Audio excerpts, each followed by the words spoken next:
Hi, and welcome to this video. As Stealthy Wood keeps growing, we have more and more products that need to be stocked, and we need to have an eye on our inventory level. Doing so helps us avoid running out of goods and being unable to deliver to our customers, which will ultimately protect our excellent reputation. Good inventory management will help us prevent product shortages and keep just enough inventory on hand without having too much. It will also ensure that smarter decisions are taken about what to order and when. And by keeping track of all of the ordered products and those that we have on hand, we can avoid inventory recounts just to make sure our records are accurate. That's a time-saving process we should not underestimate. So let's see how to do basic warehouse operations in Stealthy Wood's database. All right, here I am on my database. Now, since Stealthy Wood's inventory management is vital to our company, I'm going to need to understand all of its particularities. So that's why I'm going to start with some basic inventory operations such as receipts and deliveries. Now, let's jump to the inventory application. I'm going to see right away an overview of all of the operations that we have waiting for us in our warehouse. So I see that I have 2 delivery orders to process and 3 receipts to process. But to fully understand the whole flow, I'm going to start by creating a sales order. So let's go to the sales application. I'm going to create a new quotation. Let me choose my customer, Adrian, and then I'm going to add the product. So I'm going to choose my product, Stealthy Wood mug. Now, yes, we do make mugs now. I think it's a really great product to have for brand awareness. Okay, and Adrian would like to purchase 3 mugs. Now, right away, you may notice that we have a little I next to the quantity, and in fact, it's red. If I click on this, first of all, I'm going to be able to see what we have available, so the forecasted stock and what's actually available, so all planned operations included. All right, and it's red right now because, as you'll see, I don't have any mugs on hand. Okay, so I'm creating the sales order, but it's going to give me a little warning saying, hey, he's ordering 3, but you don't actually have 3 to sell. But that's all right. Let's go ahead and confirm this. And once we click on confirm and save, of course, a delivery order is going to be generated. So let's click on the delivery order, and I'm going to try to check the availability. Of course, no items will be reserved because we don't have any in our warehouse or any on hand. And if I try to validate, it's going to say, hey, you can't do that because there are no reserved quantities. So, okay, that's no problem. Let's go ahead and purchase this mug. So I'm going to jump over to the purchase application and create a new RFQ. So let's choose our vendor, Wood Corner. Okay. Yes, they sell mostly wood products, but they also customize mugs as well. And then we're going to add the product, our Stealthy Wood mug. I will purchase 5 of this item. I'm going to change the unit price as well. All right, and then I'm going to save this and confirm the order. And that will also allow me to receive the products right after I've confirmed the purchase order. And yes, we can manage the receipt from the purchase application because Odoo apps are all integrated, but let's check it out from the inventory app.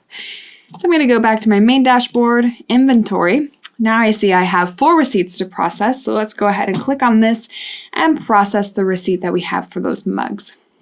Okay, so Stealthy Wood mug, I've ordered 5. We're going to validate this. Okay, I haven't recorded any done quantities, so the reserved quantities, or in this case, the quantity that we have under the demand section, will apply. If I want to change that amount, I can always go to edit and change it here. But I did receive all 5 items, so let's go ahead and save and validate. Now it's done and we've received the mugs. We have them now on hand, so then we can process the delivery order. So we're going to go back to our inventory overview, and I'm going to go to my delivery orders. It should still be in the waiting stage because it's waiting to be reserved. So I'm going to click on waiting. Okay, then I have Adrian L here, the 3 mugs. Now we're going to click on check availability. They're automatically reserved. The 3, we have them available. And then we can validate this delivery.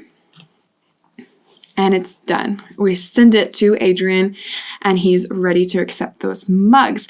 Now, it's possible that when you're completing one of these flows, you may not be able to fulfill an entire delivery order, and same for receipts as well.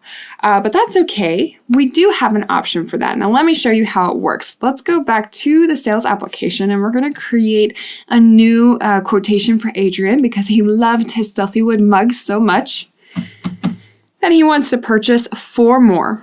Okay, now we know, and we can check the little I here, we know we only have 2 available units on hand because he purchased 3 the last time and we purchased 5. Okay, so we have 2 left, 2 mugs left that are available, but he wants to purchase 4. Okay, the I turns red again, that's okay. Let's save and confirm this. Then we can go to our delivery. Okay, we're going to check the availability and we see that 2 are reserved. Okay, so even though the demand is 4, we still have 2 and they'll be reserved for this delivery order. But let's go ahead and click on validate. Okay, we have not recorded any done quantities. That's okay. We're going to apply the reserved quantities. So let's click on apply. Now it will say that we've processed less or fewer cups or fewer mugs than we were meant to. And so I have 2 choices. I can either cancel and just wait. I can say, that's okay, he'll just take the 2 for now and we'll forget the rest by not creating a back order. Or I can say, okay, we'll go ahead and send the 2 now and then we'll send the other 2 at a later time and we'll create a back order for that. So let's create that back order. Okay, for these 2, it goes to the status done, and you'll see that the demand has changed from 2, and the done has also changed. So we only have 2 here. So what happened to the other 2? Well, in fact, if we jump back to the sales order, we're going to notice that a new delivery order was created for the other 2 items that we're still waiting on, or that Adrian is still waiting on. Okay, and we'll see that here. So he's still waiting on 2 and is associated with that original sales order. So let's go ahead and purchase some more mugs. So we're going to create a new RFQ wood corner. Okay, let's add the product, our stealthy wood mug. This time we're going to purchase 10 because it seems like a popular product. Okay, we can go ahead and save this. Okay, confirm the order. And then again, let's accept the receipt from the inventory application. Okay, let's go ahead and process the receipt.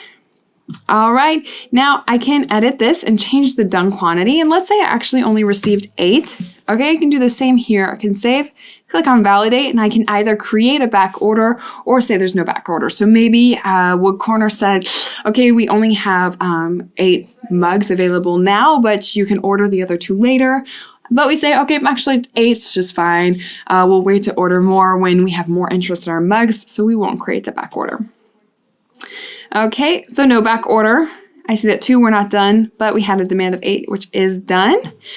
Okay, and so we received those items, the 8 mugs, and then we can go back to our inventory overview and process the rest of Adrian's order. Check the availability, validate, apply, and the whole flow is done. As you can see, it's really simple to manage receipts and deliveries as well with Odoo's inventory application. That's all for this video. Be sure you check out the other inventory videos because they get even more fabulous. If I don't see you, good afternoon, good evening, and good night.